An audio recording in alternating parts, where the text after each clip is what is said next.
जुन दिनलाई घाम भयो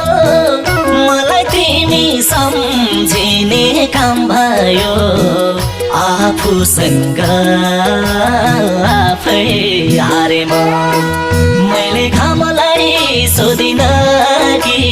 जुनलाई सोधिन अब कसलाई सोधौं उनको बारेमा दिनलाई घाम भयो मलाई तिमी सम्झिने काम भयो आफूसँग आफै हारे मैले घामलाई सोधिन कि जुनलाई सोधिन अब कसलाई सोधौं उनको बारेमा मैले घामलाई सोधिन कि